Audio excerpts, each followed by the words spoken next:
Hey guys, before we jump into today's episode, I've got some exciting news. After talking with a lot of presidents and C-suite leaders, I kept noticing the same challenge. There's often a gap between marketing and the rest of the leadership team. Not because anybody's doing anything wrong, it's just easy to make big decisions without the context you might need. That's why I wrote my new book, Know What You Don't Know. It's a practical framework to help leaders ask better questions, avoid costly mistakes, and really lead with confidence. You know, the book launches on January 30th. I'd be honored if you'd grab a copy on Amazon or wherever you buy your books. All right, let's jump into the episode.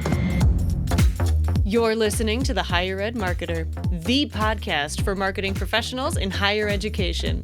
Join us every week as we talk to the industry's greatest minds in student recruitment, donor relations, marketing trends, new technologies, and much more. If you're looking for conversations centered around where marketing in higher ed is going, this podcast is for you. Let's get into the show.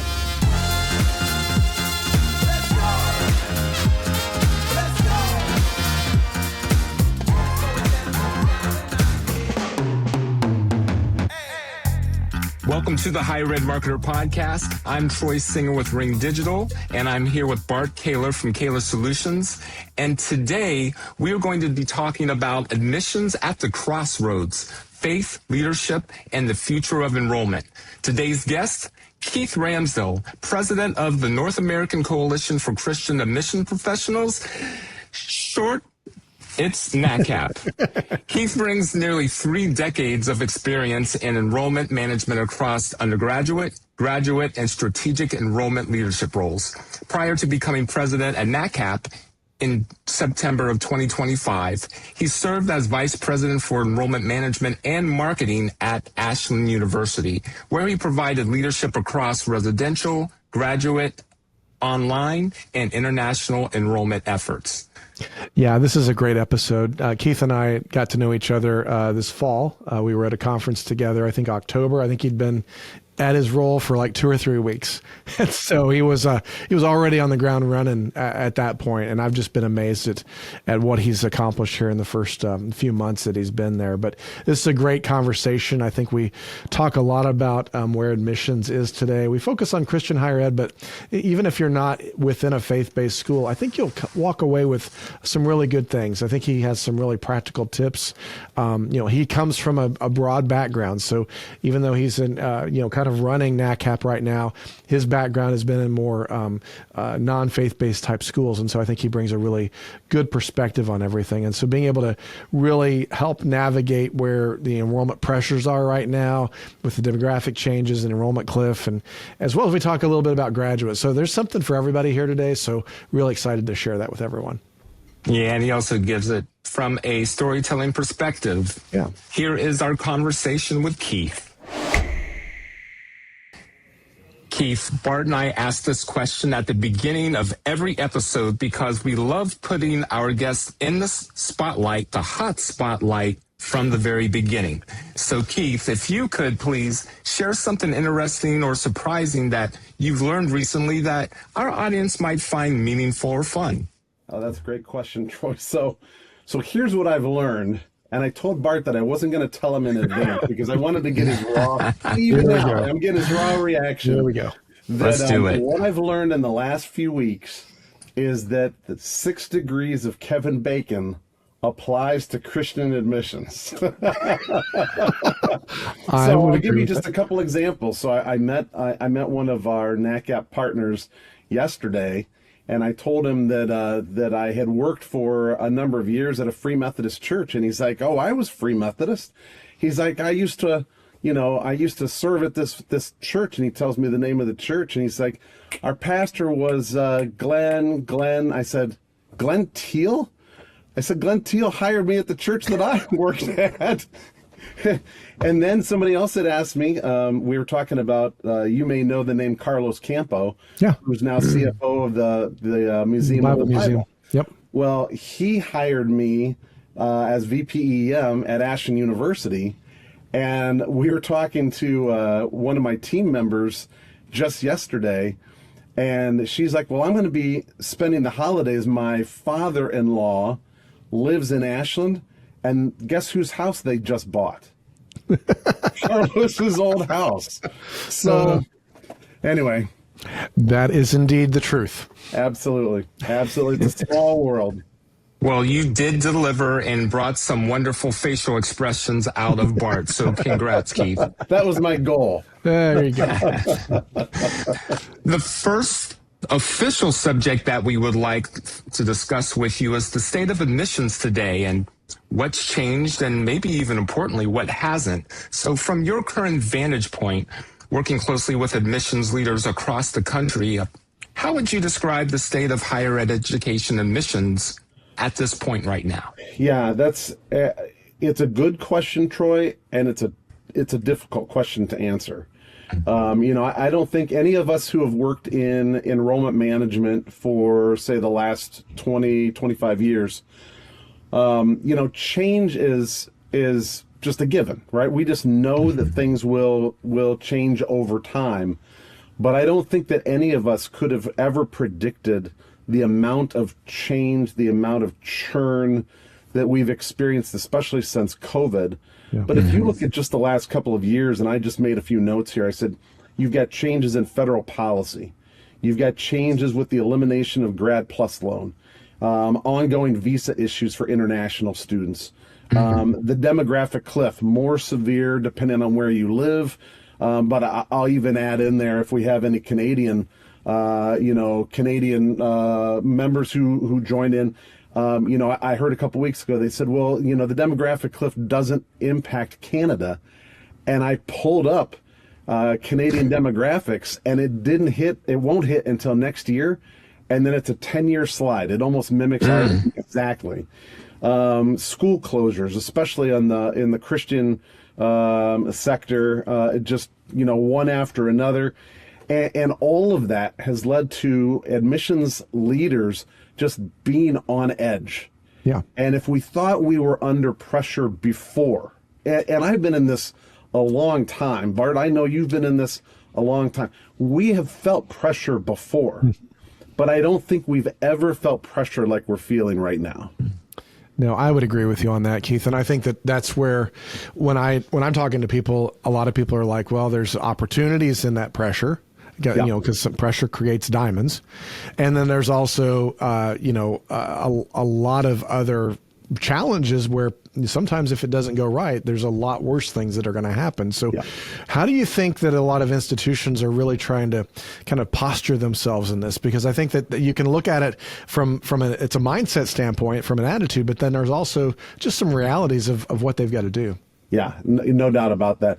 And I thought about this question in advance, and one of the things, and you bring this up, you're right on the money when you say, what are these challenges? And in particular, when you think about Christian higher ed, that our schools tend to be more on the smaller side, the mid to smaller side. And so we're already in an environment where the challenges are multiplied, right? We're already talking about schools where they're more dependent on tuition than the majority, right? They have limited other resources that they can go to. And so this even increases the pressures more. So there are some opportunities, and especially for faith-based schools.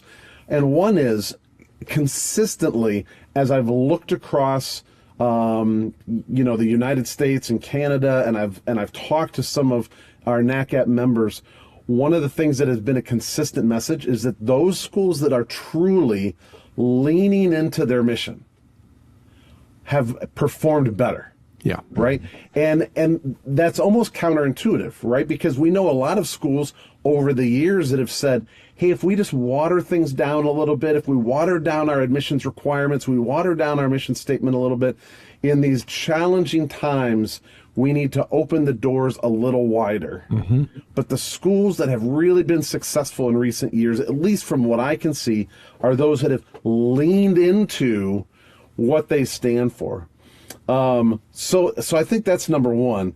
I would also say that another opportunity is that more and more, especially in the last 5 years, we've seen families looking for additional opportunities outside of public education. And so, the numbers are there. in spite of the demographic cliff, right? What a lot of people said was, with the demographic cliff, we need to open the doors. And what I would say is, there are more families looking at private education. They're looking at Christian higher education. And so and you can see that even with homeschool students. You see that with classical education. You see that with, I just spent last Friday with a good friend of mine, Cy Smith, who is the superintendent of Mansfield Christian Schools. I went to college with him at the University of Toledo. He's right down the street from me. We went to lunch together. And he took me into his office, Bart, and he's showing me a $30 million building project that he's already made significant progress toward. Why? Because they're just busting at the seams. Yeah. Because students and parents are like, we want something different. So all of that to say that those that are leaning into it, there are opportunities there, and families are looking for those things. Yeah, that's what I'm noticing too. I had a similar conversation with David Hogue a few weeks ago, and he's the president of CCCU, and he was saying the same things. It's like the schools that are leaning into that are getting stronger, and the ones that are still kind of looking at the idea of let's just be everything to everybody, they're kind of on challenging times right now. And so I know before we started recording today, you kind of reminded me that it's only been 11 weeks into your presidency at NACCAP, which is hard to believe, but you started in September of 2025.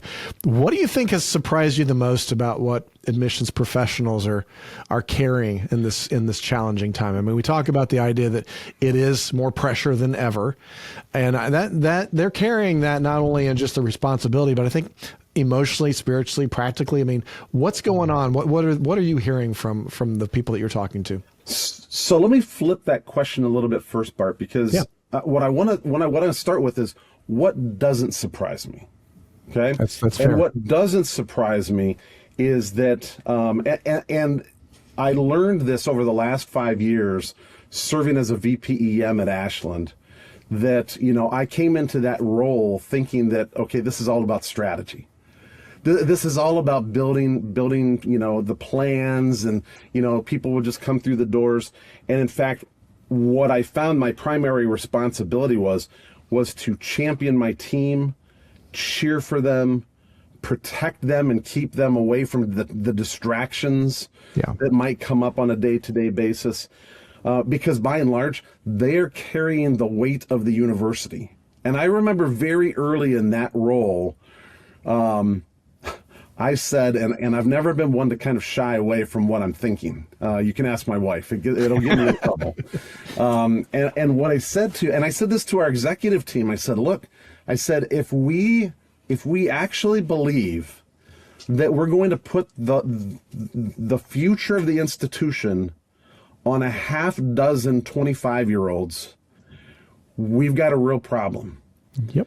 And I said, not that they're not capable, not that they don't desire to succeed, not that they don't, that they don't have a heart burning to make this work, but that is a whole lot of pressure. Yeah. That is a whole lot of pressure. And then not only do we then take these individuals and we say, oh, and by the way, we're going to cut all of our professional development first. Mm-hmm. So not only are we not going to value you or champion you, we're not going to value you. We're not going to invest in you. Yeah. And so I think that there are some real challenges there. So, let's then turn this and say, okay, what are they carrying? And this may surprise you. This answer might, I wrote down twist. Here's the twist that I think that our admissions teams are carrying with them. The stories of what they experienced oftentimes at those institutions themselves, right? So I'm in a unique position because, as you said, Bart, I'm about 11 weeks in as president of NACCAP. Unlike my two predecessors, I don't come from a Christian higher ed background. Right. I come from private education. I come from public education. I've worked at many schools of all different sizes and shapes. But what I can tell you is, on the opposite side, I can tell you what those schools look like. And what I've learned in just 11 weeks is that too often when you visit a campus, and part of the reason I can say this is because my son is now a sophomore at Cedarville, and my senior son in high school, where we visited a couple different schools on our tour of campuses. And what I'm beginning to hear is, you've got these tour guides who say, well, I went to this school and I'm going to tell you about the school, but what they're carrying inside that I want to hear is I want to hear their story. Yeah. I want to hear their transformation. I want to hear how God worked in their lives and in their heart. I want to hear about the best friends that they made for the rest of their lives. Absolutely. I want to see the rec center. I want to talk to a faculty member. I want to eat a meal in their dining hall. But more than that, I want my kids to hear the stories of change and success that these students had on our Christian college campuses. That's what they're carrying inside of them. That's what we need to get out to the world. I love that, because I think that goes right along with a lot of what drives me, is the idea that if we're going to attract mission fit students, we have to be different. And Right. and by definition, I think a lot of times faith-based institutions and Christian colleges are, but we don't tout that enough. Too many times we try to say, well, we're just like that, or we have this too, and we're kind of playing me too rather than what's really differentiating. And so I really love that, and I love the fact too that it's going to be a lot more of that storytelling. I did a podcast recently. I think it aired last week, and the idea that the prediction that I have for the coming year or two is that as we get more of this, AI is everywhere and people are questioning what's real and what's not, there's going to be a desire to have in real life conversations, IRL conversations with that tour guide. They want to hear their story as opposed to just the facts about the institution. Absolutely. And so I think that we're really going to see that happen anymore. So yeah, I love what you said there, Keith. I think that's just a brilliant way to put it. Yeah. And I even, if I'll skip ahead for just a second, because one of the things that I prepared for this talk was, what are the skills that will be meaningful later on? And you just said it, Bart.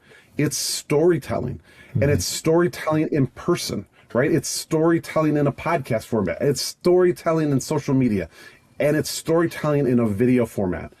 All of those ways that we need to get the stories out in an engaging and meaningful way.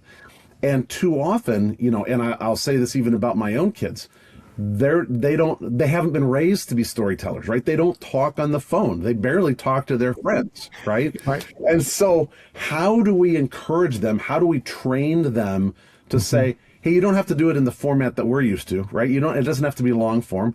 It can be these short, 20, 30, 60-second kind of clips to just say, hey, just tell us one part of your story. Right. Just share that with me, and share it from the heart. Share it personally, and it can be raw. It doesn't have to be polished. Just tell us what you experienced. And I think it's brilliant. It comes across as real and meaningful. Yeah, and I think that what a lot of people miss is that storytelling and that authenticity, we talk about authentic a lot. At the end of the day, it's trust building. Yes. And our world is and will continue to be a currency of trust. And especially as we start looking at the Christian colleges in different areas, we have to have that trust. And I think that having those authentic stories coming out of somebody's mouth in real time is a real way to build that trust. Completely agree, Bart. Yep. Gentlemen, I'm going to change the topic to graduate enrollment and the expanding role of admissions. So, Keith, graduate enrollment has become increasingly critical to institutional sustainability.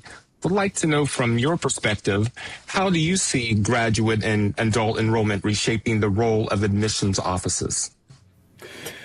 Yeah, great question, Troy. So, prior to my role at Ashland University as VPEM, I worked exclusively in the graduate enrollment world for about 15 years. And I would say that, the first step that a lot of schools essentially miss, that they have to really be committed to doing it right, is to understand that it is different, right? You can't lump graduate enrollment into undergraduate enrollment. There are too many differences there. The staff have to be trained, academics have to be included, bridges have to be built to the academic side. And, you know, as you attend enrollment conferences, if you've been to a NACCAP conference or a NACCAP conference or a NACCAP, you know, there's all kinds of acronyms out there. You go to any one of those conferences, and what you see every time you hear the word faculty is you get eye rolls or chuckles or whatever. I will just tell you, gentlemen, that when it comes to graduate, you have to build the bridge.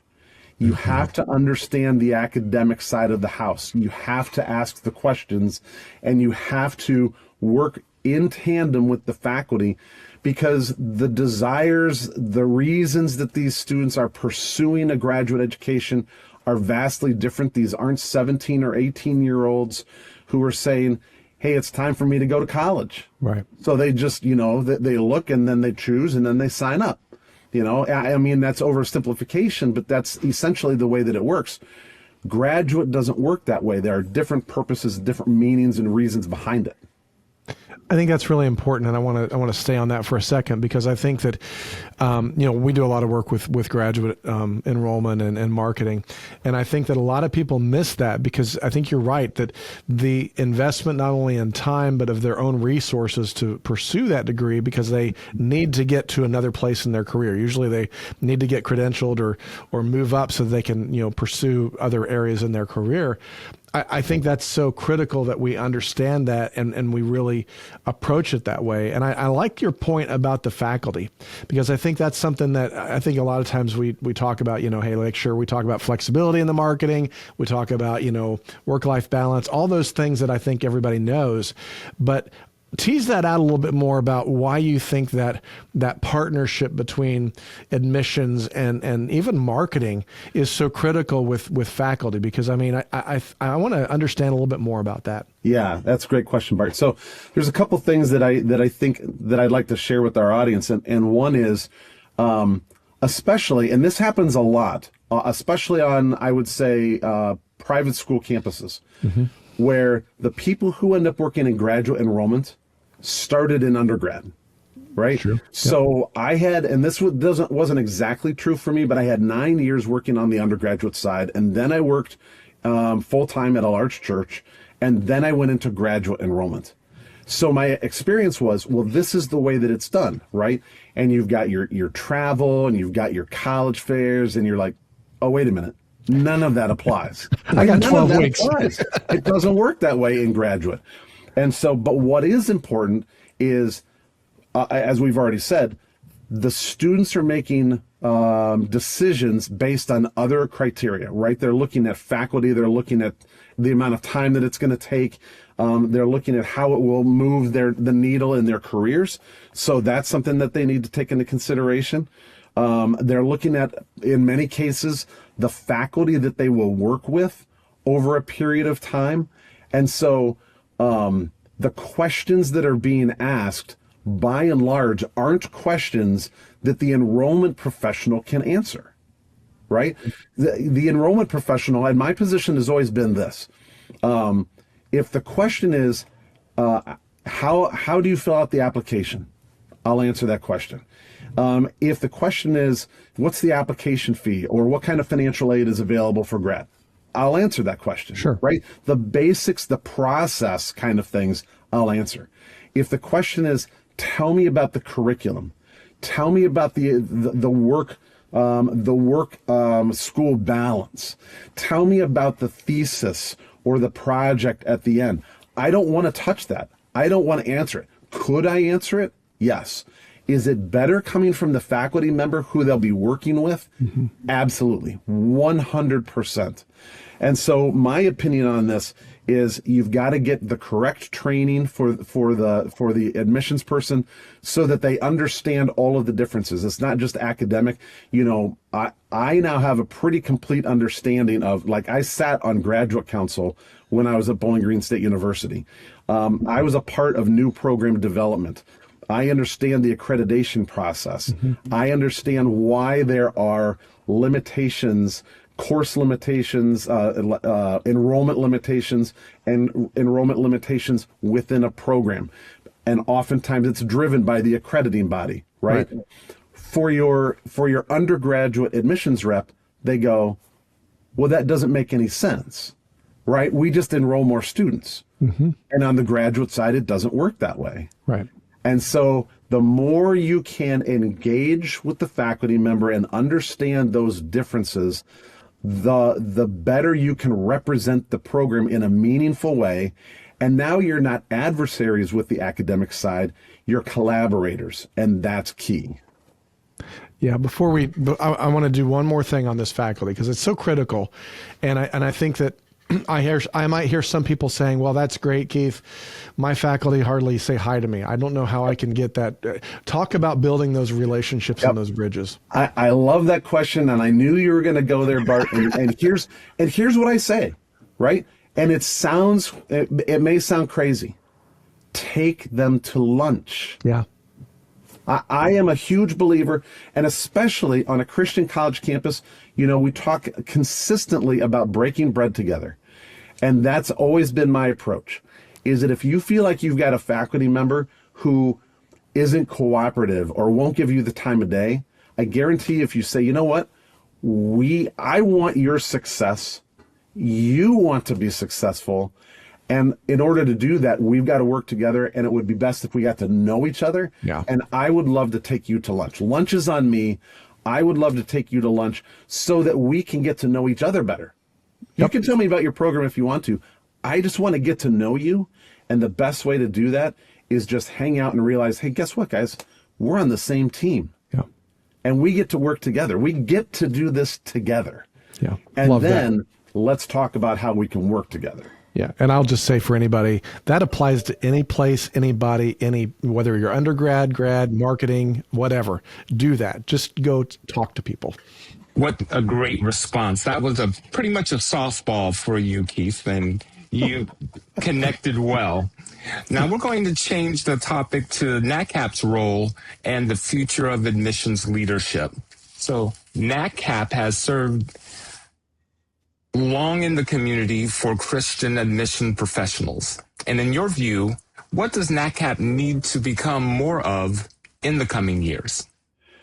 Well, Troy, again, that's a great question. And what I'll say is the list is long.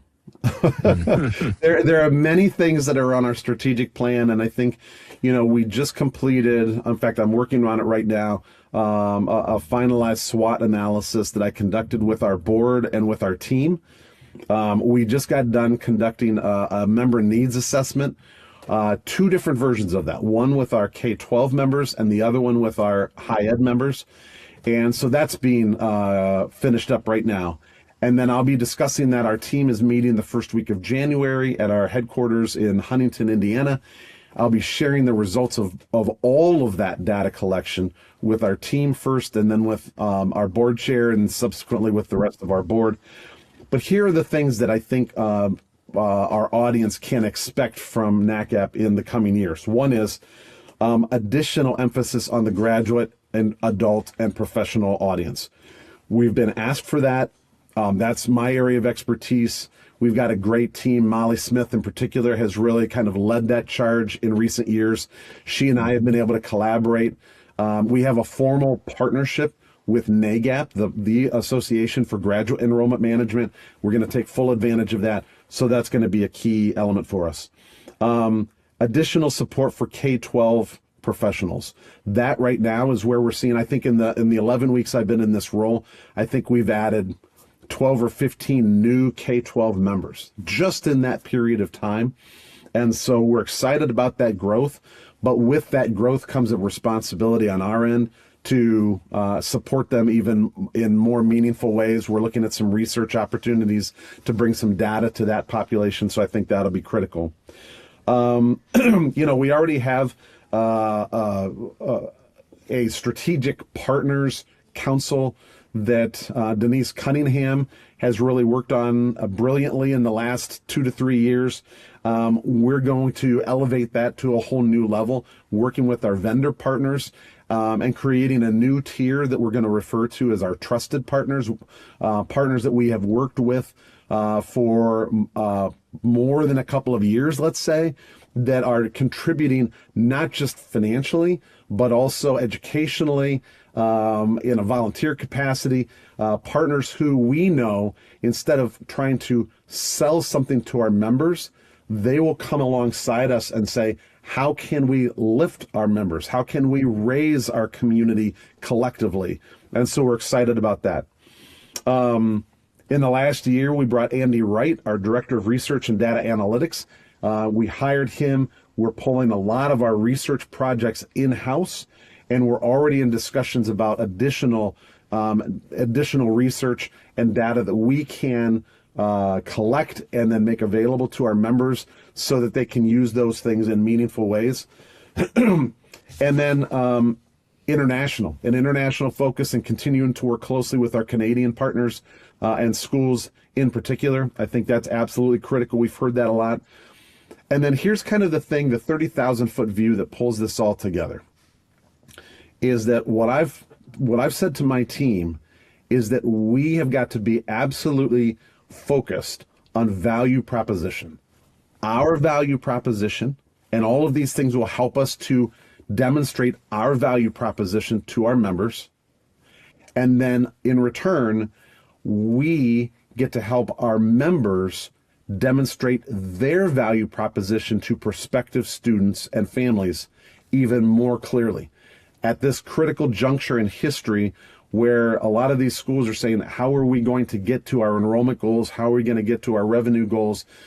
Being able to message that value proposition clearly is absolutely essential.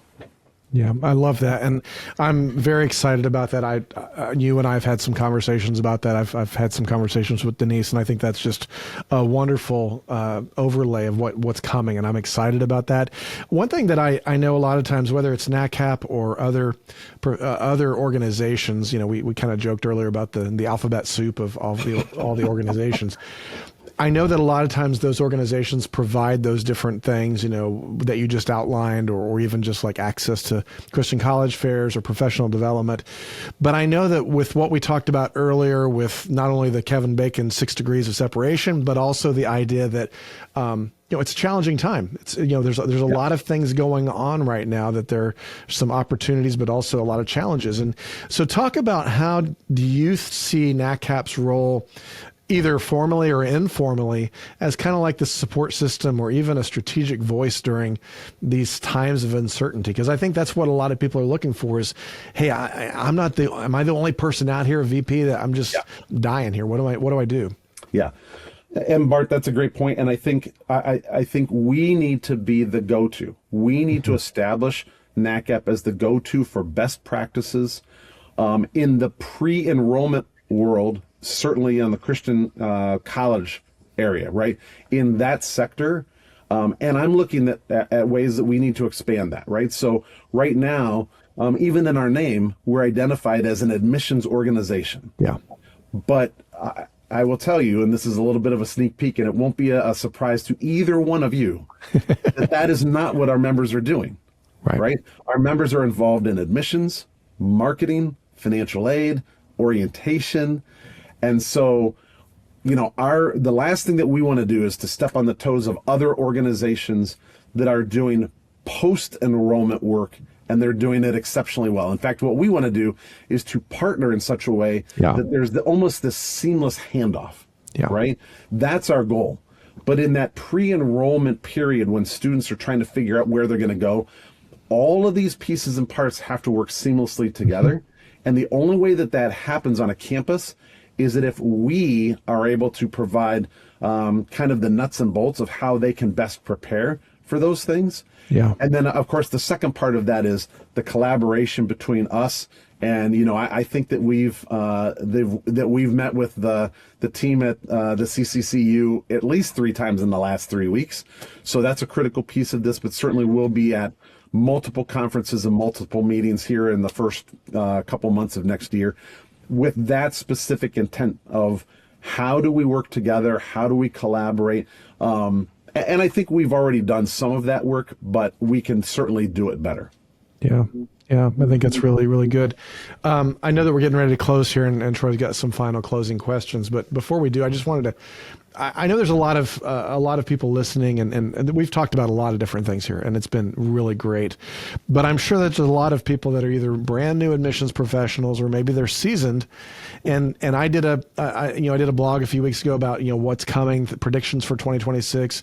We've been talking a lot about, we haven't talked today about it, but AI and a lot of other things. And so as we start thinking about it, what do you think personally, just your experience and as you kind of take this new seat at NACCAP, what skills or mindsets or even leadership traits do you think are going to be the most valuable for admissions professionals that they either need to develop or they need to do some reps to get a little bit stronger in as we kind of go into this new year, as well as what I would say is kind of a new era as we're kind of approaching higher ed?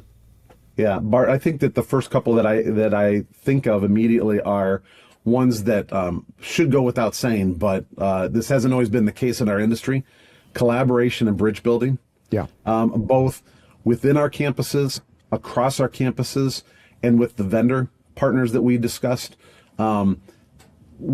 We're just in an environment right now where we can't survive or thrive as independent organizations. We have the to island be able days to work are over. together. Yeah, that's exactly right. We've already talked quite a bit about storytelling, and I think that's something we don't hear a lot about. And I think in the future moving forward, the pendulum has kind of swung, right? I think we all used to be really, really good storytellers in enrollment. And then it kind of swung the opposite way. And certainly COVID did its work on storytelling. And I think we're now back at a point where we're not good at it, but we need to be excellent at it. Data fluency. Absolutely. Everything that we do needs to be data driven. We need to understand the data. And then more importantly, we need to be able to use the data, right? Too often we look at the numbers and we go, oh, that's really interesting. I'm not sure what it means and I don't know how to respond to it, but it looks good on paper. We need to know how to respond to the data. And then certainly in enrollment, we need to be adaptable. We've already talked about that. But the last word that I wrote down that I think is really critical, and it's part of my leadership style, is compassion. Right? And it's not just compassion for, the students that we work with, the families that we work with. I'm talking about, for anyone listening to this, I'm talking about your team. Yeah. I'm talking about your faculty. I'm talking about the people on your own campus. We represent Christ on our campuses, not just to our outside constituents, but to our inside audiences as well. Yeah. And we have to learn to be more compassionate with one another through these struggles and through these challenges so that we can reflect that light to the outside world. Keith, if an admissions or enrollment leader listening today wants to better prepare their team for what's ahead, what's the first step you would encourage them to take in order to do so? Join NACCAP. I knew that was going to be his answer. Join NACCAP and then call Bart Kaler. His number, I don't see his numbers or his email there, but I'm sure he'd be happy to give it to you. But NACCAP, we provide webinars, online training. Our annual conference is outstanding. But the other thing, and certainly, and I'm not joking at all. I mean, Bart is a great example. I mean, they deliver great services to their customers, and certainly we have been excellent partners for years and years, and we appreciate that. Troy, I'm looking at your vest. We're also partners with Ring Digital, so I know some of your team there, and I appreciate you so much. But I even think about something as simple as signing up for the daily newsletters from Inside Higher Ed or Daily Dive or the Chronicle of Higher Ed. Like if you think that you can survive in this current environment by only thinking within the walls of your campus, you're sadly mistaken. Like, you have got to stay connected to what's happening outside of the walls of your campus on a national and international scale. And there are plenty of resources out there. Those are just the three that came to mind off the top of my head, but there are many, many others that I think can benefit our listeners. We have been listening to Keith Ramsdell. He's the president of North American Coalition for Christian Admission Professionals. known as NACCAP. Keith, what would be the best way for someone to reach out to connect with you if they would like to do so? And certainly they can visit our website at naccap.org, or they can, I welcome direct emails. It's very simple. It's just Keith, Keith, at naccap.org. Wonderful. Well, thank you for all of the wisdom and the information that you've conveyed. And I'm sure that you will be having people to reach out to you after hearing our conversation today. That'd be great. Thank you so much. Bart, what are your final thoughts? There's a lot of really good things that we talked about today, but one thing I just want to kind of bubble up to the top that I've said a lot, that I say a lot, that Keith kind of said as well, is that I think one of the skills that everybody needs to kind of lean into going into the new year is the sense of agility, the sense of being able to adapt, as Keith has said, or I know a lot of people talk about just being able to pivot a little bit. But I think this idea of we live in a time where we have to be very loose to what we're holding on to as far as the tactics or the ways that we're doing things. I think it comes back down to relationships. I think it comes back down to really leaning into the things that we've always done well, that come to how can we be better in relationships. And I think that if we can be better in relationships and be agile with everything else, I think we're going to see a lot more success. And I also really liked what Keith talked about with just leaning into who you are. Those times and those places of really leaning into your mission and really showing off your differentiator. Now that's more than ever before is now the time to be doing that. The idea of just being lukewarm and kind of something for everybody, that's not going to succeed anymore. And so I just really appreciate what Keith shared in that. So Keith, thanks again. Appreciate you being on here. It's good to see you. Thanks for inviting me. And to our listeners, thanks for joining us for another episode of The Higher Ed Marketer. If you found this conversation helpful, please share with a colleague and follow us on LinkedIn at The Higher Ed Marketer.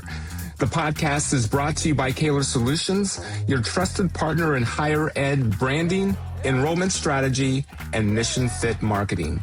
We'll see you next week with another great guest. The Higher Ed Marketer podcast is proud to be a part of the Higher Ed Marketer Podcast Network.